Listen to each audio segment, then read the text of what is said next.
हाय,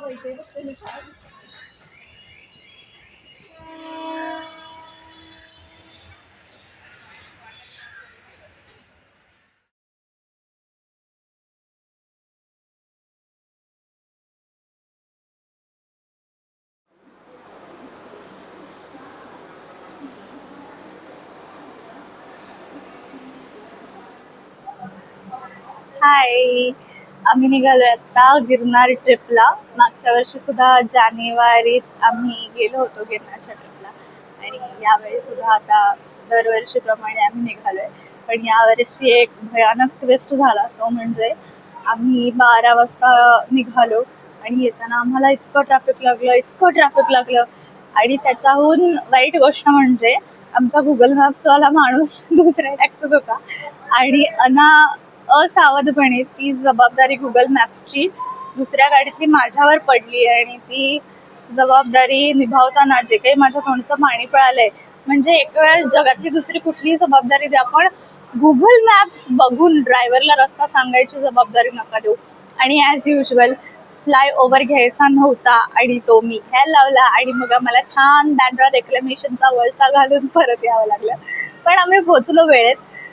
1:35ला train सुटणार आहे आणि आम्ही 1:15 वाजता स्टेशनवर पोचलो. बाबांची ॲज युजल इंडियन डॅड्स प्रमाणे BP वाढलं होतं की चला लवकर झाला. पण पोचलो, फायनली बसलो ट्रेनमध्ये आणि आता आमचा प्रवास सुरू होतोय गिरनारचा. खूप छान वाटतंय, ॲडव्हेंचरस आहे.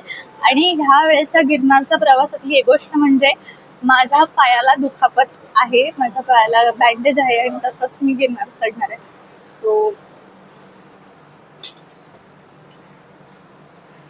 हे माझ्यासाठी स्वतःसाठी सुद्धा एक सरप्राईज आहे, ॲडव्हेंचर आहे की बोलावणं तर आलेलं आहे, त्यामुळे मी तर जाणार आहे आणि आता कसं चढवून घ्यायचं, कसं न्यायचं हे सगळं ते बघतील.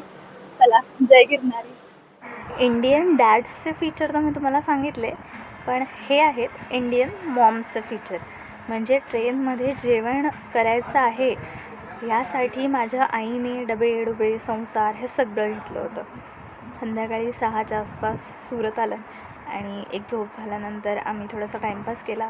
मग रात्री वडोदरा आल्यानंतर पुन्हा आम्हाला भूक लागली आणि जिथे आमची ट्रेन थांबली होती त्याच्या समोरच ही अशी चमचमीत मुगाची भजी मिळत होती. वाव, खूप भारी होती ही भजी. म्हणजे सुरुवातीला मी म्हटलं होतं की मी काही खाणार नाही, पण नंतर अजून एक प्लेट आणायला लावली मी भजी नवीन, इतकी मस्त होती.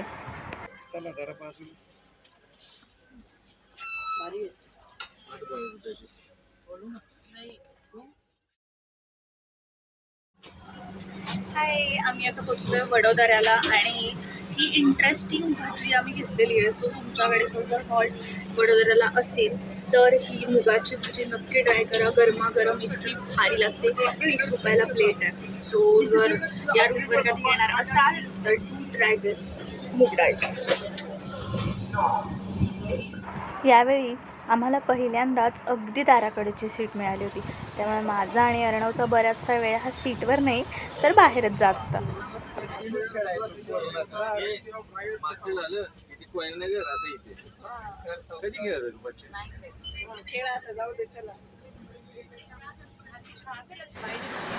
आम्ही मगाशी खायला मागवलं होतं आणि आता ते आनंदला येत आहे, तर त्याची वाट बघत बसलो इकडे. थंडी वाजते. हे एक बर्ड सोय आहे झोमॅटोवरून. जर भूक लागली असेल, ते भारी खावंसं वाटत असेल चटपटी, तर सर्व झोमॅटोवरून ऑर्डर करून टाकायचं. दार नको उघडून, थंडी वाजते. दार बंद कर, थंडी वाजते, दार बंद कर. इथे अटेंडंटच्या सीटवर बसले मी. आता बसून खूप जास्त कंटाळा आला आणि म्हटलं की थोडा वेळ बसूया. पण बाहेर AC जेवढी थंडी वाजत नाहीये ना तेवढी इथे बाहेर वाजते.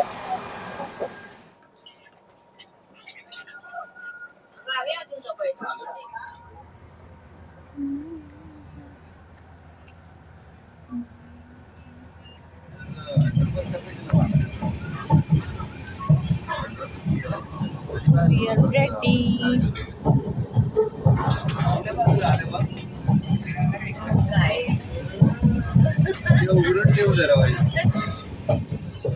सकाळी 6 वाजता आम्ही जुनागडला उतरलो. आमची ट्रेन बऱ्यापैकी लेट झाली होती पण मी जुनागड यायच्या आधी अर्धा पाऊण तास आमच्या रिक्षावाल्यांना फोन करून ठेवला होता आणि ते बरोबर वेळेत आम्हाला स्टेशनवर घ्यायला आले होते. जुनागड स्टेशनपासून ते गिरनारच्या पायथ्यापर्यंत जायचा रिक्षाचा रेट आहे 200 ते 250 रुपये. म्हणजे 2 वर्षापूर्वी आम्ही गेलो होतो तेव्हा मात्र 200 रुपये होता, पण यावेळी त्यांनी आमच्याकडून 250 घेतले.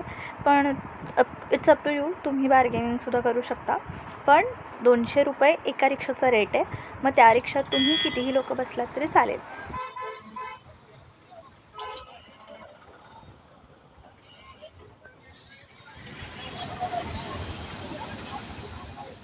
जुनागडची एक गोष्ट मला खूप आवडते, ती म्हणजे इकडे रस्त्याच्या दोन्ही बाजूला किंवा गिरनार पर्वताच्या पायथ्याशी पर्वतावर कुठेही प्लास्टिकचं साम्राज्य नाही.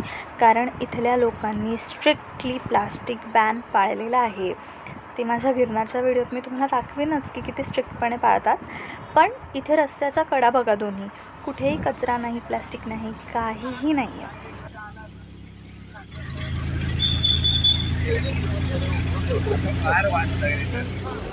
तो आश्रम तिथे दिसतो ना, महादेवाची पिंड, तो आहे आमचा आश्रम.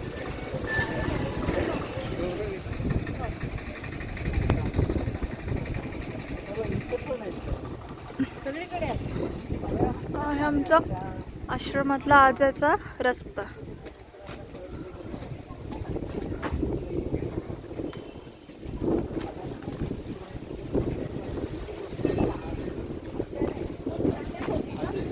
मी आले आज गिरनारला आणि तुमच्यापैकी बरेच जण मला विचारत होते की तू दरवेळी गेल्यावर कुठे राहतेस, काय खातेस, कसं सगळं असतं.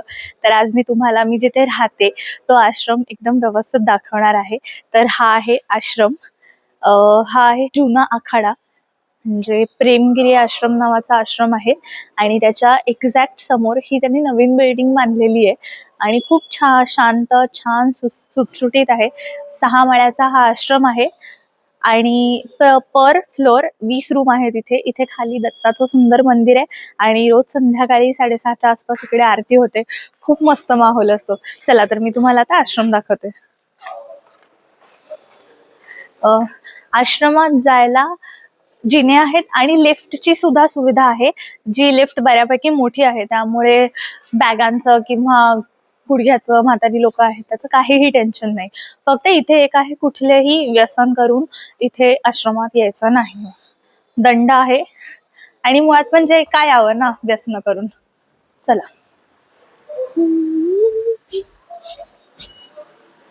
हे बघा, लिफ्ट पण बऱ्यापैकी सुटसुटीत आहे.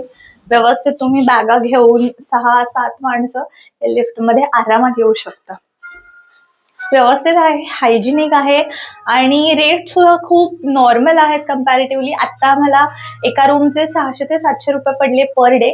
पण मी ह्याचे सगळे नंबर्स वगैरे डिस्क्रिप्शन बॉक्समध्ये देते, तुम्ही याच्या आधी फोन करून या, कारण मेजरली डेट्स फ्लक्च्युएट होत असतात सीझन जसं आहे त्याप्रमाणे.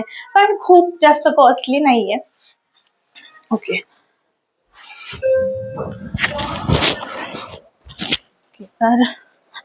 ओके, तर हा आहे आमचा फ्लोअर. इथे एका फ्लोअरवर अराउंड 20 रूम्स आहेत आणि छान आहे, सुटसुटीत आहे. इथे कोपऱ्यात झाडू ठेवलेला असतो आणि तुम्ही तुमच्या रूमचा कचरा जो आहे तो प्रत्येकाने स्वतःचा सेपरेट काढायचा असतो. प्रत्येकाच्या रूमच्या बाहेर डस्टबिन्स दिलेली आहेत. चला,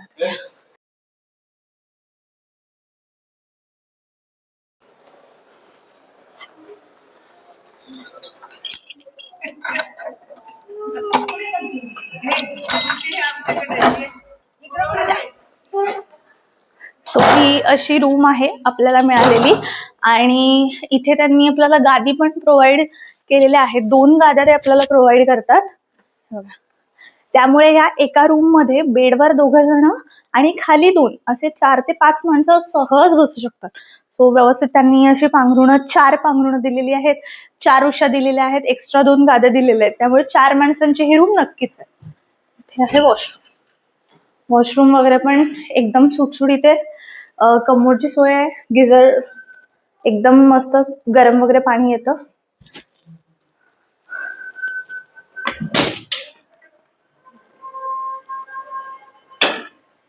आणि इकडे बाल्कनी सुद्धा त्यांनी आपल्याला दिलेली आहे. म्हणजे तुम्हाला खुर्च्या वगैरे टाकून चिल करायचं असेल, कपडे वाळत घालायचे असतील, तर इथे तारा सुद्धा त्यांनी आपल्याला लावून दिलेल्या आहेत. आणि इथून डोंगर दिसतो गिरनारचा. तर ह्या वेळेला आम्हाला ह्या बाजूची रूम आहे, गेल्या वेळेला पलीकडच्या बाजूची होती, त्यामुळे डायरेक्ट डोंगर दिसत होता. आत्ताच्या रूम मधून थोडंसं वाकून बघावं लागतं. पण ही आहे रूम, हे आहे आश्रम. मी ह्याचं डिटेल्स तुम्हाला देते. येणार असाल तर नक्की कॉन्टॅक्ट करा.